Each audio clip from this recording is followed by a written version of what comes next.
Adrian Grima huwa l-awtur ta' bosta ġabriet ta' poeżiji, uħud minnhom bil-sienna, filwaqt li oħrajn ġew tradotti għall-Arbi, il-Franċiż, l-Ingliż u t-Taljan. F'din ir-rokna niltaqgħu mal-poeta nnifsu sabiex nistaqsuh dwar is-sena tal-kitba versifikata. Għalija l-poeżija hija użu interessanti mhux tas-soltu sabiħ tal-lingwa biex tinterpreta l-ħajja. Fl-aħħar mill-aħħar, il-poeżija hija tentattiv biex nifhmu l-ħajja, biex ninterpretaw il-ħajja, biex nitkellmu fuq il-ħajja, fuq dak li importanti għalina, fuq il-ħolqien, fuq dak li hemm madwarna, fuq dak li hemm ġofina. Ma dejjem permezz tal-kliem. Fl-aħħar mill-aħħar kollox jistrieħ fuq il-ħila tal-kliem illi tesprimi dak li nixtiequ ngħidu fuq il-ħajja, dak li nġarbu u kultant anzi sikwiet anki il-ħila tal-kliem illi jgħid dak li normalment aħna ma naħsbux u ma nafux li qed inġarbu. Imma l-kliem bħal kieku jieħu kontroll tal-ħajja f'idejh u jirrakkontanna l-ħajja hu.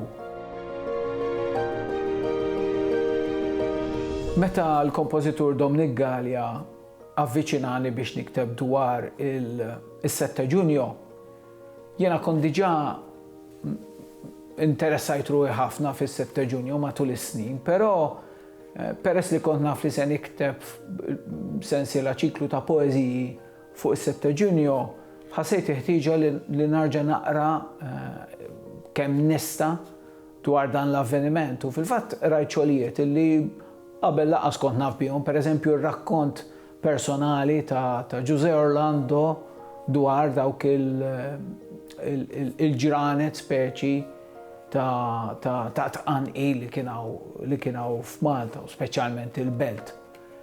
Jiġifieri normalment ir-riċerka iktar nassoċja mal-proża, mal-kitba tan-novelli. Għad novelli nagħmel ħafna riċerka bħalma jagħmlu dawk kollha li jiktbu l-proża.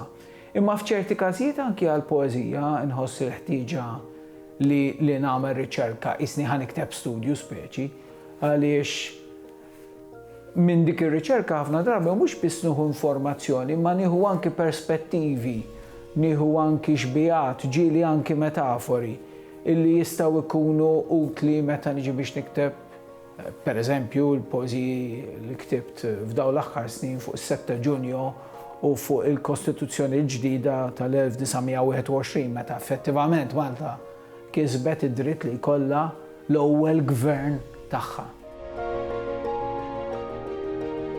Ikolli ngħid l-iktar poeżiji li huma l-qalbi u li meta jitolbuni biex naqra aktar immur għalihom nagħżel lilhom huwa dak il-poeżiji li huma jew poeżiji ta' mħabba jew poeżiji dwar missieri u dwar il-marda u eventwalment dwar il-mewta tiegħu.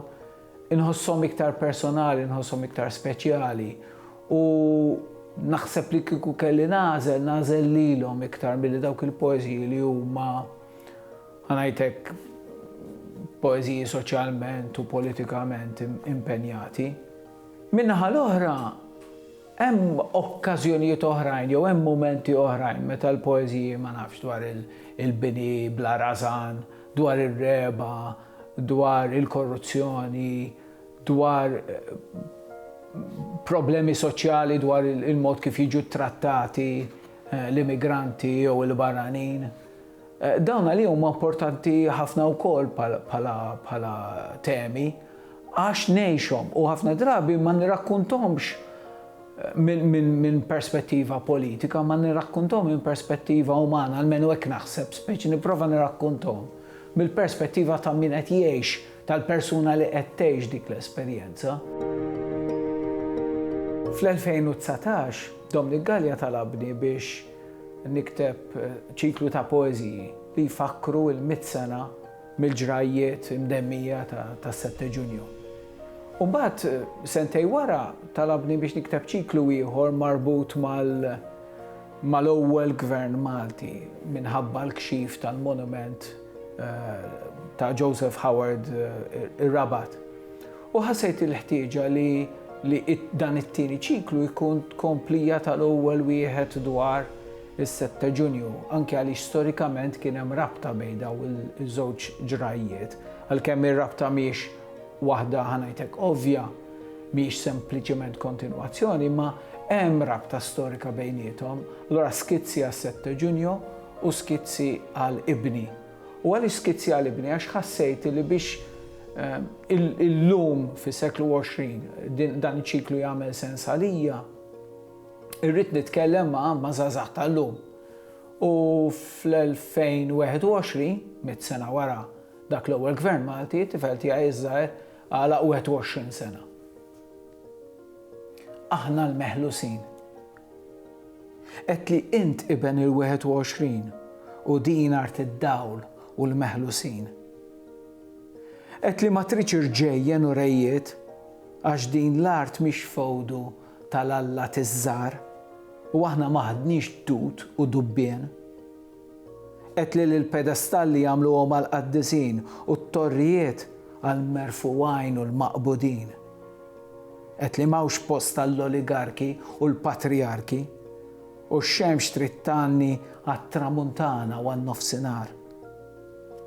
Qed li din l-art tal-ħajjin, ta' kull lawn, ta' kull insien, ta' kull wiċċ, ta' kull ġmiel, art taż-żinżel, art tal-ħarrub, art tal-ħajjin qed li, mhux ta' bnedmin ta' ħġieġ. Din art tax-xari u tas-sata, tal-ħabaq, tal-klin u tan-nanieħ.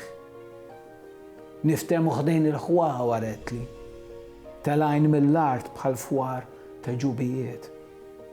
Namlu nofstanari niddiżinjaw rotot tal-qalb u tal-ħsieb, naqsmu l-baħar nofsani u niftehmu bl-ilsna bl-idjomi tal-ħolqien. Art ħilsa din qed li u aħna il-meħlusin.